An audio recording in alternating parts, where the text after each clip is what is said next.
محبوب نے دینی علم کو کتنی اہمیت دی ہے. صرف چلے کوئی نہیں, صرف عبادت کوئی نہیں, صرف وظیفے کو نہیں. اللہ کے محبوب علیہ السلام فرمانے لگے ایک گھڑی کے لیے علم سیکھنا تو یہ ساری رات عبادت کرنے سے تمہارے لیے زیادہ درجے والا ہو گیا ہے. کتنی دیر کے لیے؟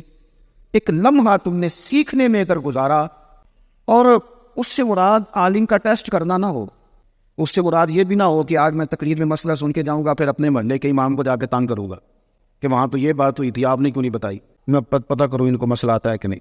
نہ یہ ہو کہ میں بحث مباحثہ کروں گا سیکھنے کے لیے. حضرت مجدد الفسانی رحمۃ اللہ علیہ فرماتے ہیں کہ میں نے جو نچوڑ نکالا ہے وہ تین چیزیں اگر سمجھ لی جائیں تو دین کا کل مزاج سمجھ میں آ جاتا ہے. فرماتے ہیں ایک تو شوق کے ساتھ دین کا علم حاصل کرو, بوجھ بنا کے نہیں, شوق کے ساتھ. اور جب تم کچھ معلومات حاصل کر لو تو پھر ان پر عمل کرو. علم شوق سے, پھر اس پر عمل. اس سے مقصود صرف بحث نہ ہو, صرف مناظرہ نہ ہو, صرف تقریر نہ ہو, صرف واعظ و نصیحت نہ ہو. اور تیسرا فرماتے ہیں کہ اس عمل میں اخلاص پیدا کر دے. سمجھ لو تمہارا دین مکمل ہو گیا ہے.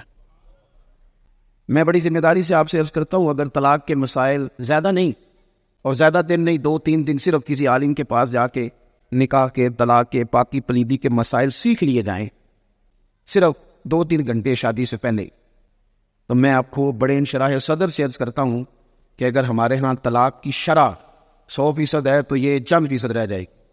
اگر انہیں مسائل آتے ہوں, لوگوں کو مسائل نہیں آتے تو گھر اجڑ جاتے ہیں.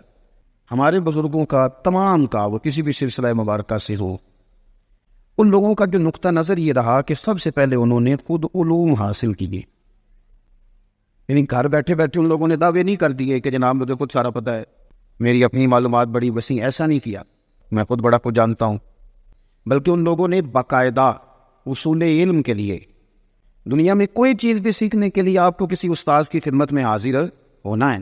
آپ کو گاڑی چلانی بھی سیکھنی ہو تو پھر بھی آپ کچھ نہیں تو 1-2 دن تو کسی ڈرائیور کے ساتھ بیٹھتے ہیں, اور چلو اس سے پوچھے نام بھی تو اس کے ساتھ بیٹھ کے غور تو کرتے ہیں نا یہ کرتا کیا ہے. علوم دنیا کے حصول کے لیے کتب سے وابستہ ہو یا صحبت علماء اختیار کرے یا باقاعدہ درسیات کی طرف بڑھے, لیکن کچھ شوق سے حاصل کیا جائے. ہماری طبیعت یہ ہے باقاعدہ کچھ سیکھنے کا. جیسا حضرت شاہ صاحب کہہ رہے تھے کہ حضرت شاہ صاحب رحمۃ اللہ نے یہاں دروس کا سلسلہ شروع کیا, باقاعدہ پڑھنے پڑھانے کی انہوں نے طرح ڈالی اور نظم کے ساتھ وہ کام کرتے رہے. تقریر سننے کے شوقین ضرور ہیں, اشعار سننے کے شوقین ضرور ہیں, کوئی اچھی بات طبیعت سے ٹکراتی ہے تو دل پہ اس کا اثر بھی محسوس کرتے ہیں, لیکن باقاعدہ سیکھنے کا مزاج نہیں بناتے. اپنی زندگی میں تھوڑا سا شوق پیدا کریں کہ میں نے کچھ سیکھنا ہے.